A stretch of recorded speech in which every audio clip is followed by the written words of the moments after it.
안녕하십니까. 푸드투데이 논설실장 김진수입니다. 오늘은 식품안전사고 이대로 좋은가라는 주제를 가지고 원용덕 한국신지식농업인회 회장과 함께 얘기를 나눠보도록 하겠습니다. 그동안 발생한 주요 식품안전 사례를 원용덕 회장님께서 설명해 주시겠습니다. 안녕하세요. 안녕하세요. 네. 한국신지식농업인회 회장 원용덕입니다. 첫 사례는 지난 1989년 11월 삼양라면 우지 파동 사건 보도가 있었는데요. 내용을 간단히 소개하면 당시 라면에 공업용 쇠기름을 사용한다는 투서를 받고 서울지방검찰청이 불량식품 단속에 대한 특별조치법과 식품위생법으로 삼양식품 등 관련 업체 5개사 대표를 구속 입건하였던 일이 있었습니다.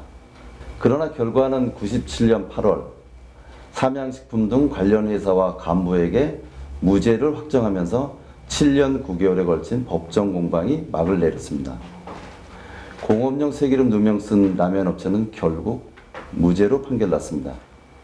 그리고 주요 사건으로는 2004년 쓰레기 불량 만도 사건이 있었습니다. 2011년 1월 서울시 특별민생사법경찰단이 발표한 가짜 의성물 사건, 2015년 이여우 비서가 혼입된 백소 사건, 그리고 금년 2월에 발생한 썩은 배추로 담은 효원 김치 사건 등이 있었습니다. 실장님, 이러한 사건은 왜 발생한다고 생각하십니까? 앞에서 쭉 말씀을 하셨지만은 역시 경찰청이나 또 검찰청 또는 비전문가들이 어떤 식품 사고를 인지를 하고 언론에 이렇게 보도가 됨으로써 발생된 사건들이거든요. 결국은 어떤 전문가들의 어떤 검증을 거치지 않고 이렇게 언론에 보도함으로써 이것은 일파만파된 그런 것들이고, 결과를 보면은 전부 다 무혐의고 문제가 없는 것으로 어떻게 보면 상당히 참 우리 식품안전사고가 문제가 있다고 보는 것이죠. 네. 그러게요. 언론이 너무 성급한 보도로 인해서 식품산업도 어렵게 되고 이로 인한 또 우리 소비자들도 혼란에 빠지는 이런 일들이 생겼네요. 무책임하게 언론에 보도되어서 사회에 좀 알려지면서 그 회사의 제품은 판매가 되지 않았죠. 그래서 자연스럽게 회사는 도산이 되고 이미 법정으로부터 무혐의가 판결이 났지만은 다시 일어설 수 없었던 것이죠.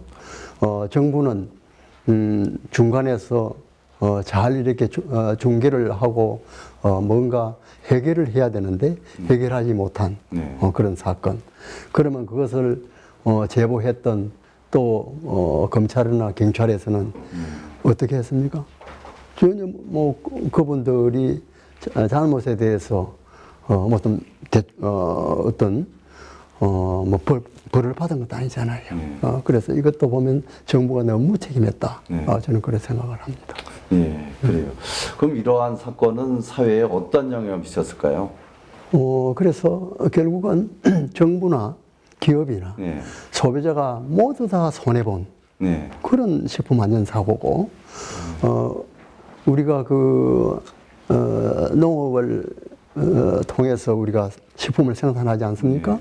이제 그러한 분들에게 우리 소비자가 고마워해야 되는데 오히려 아주 부정적인 그런 생각을 많이 미치게 된 거죠.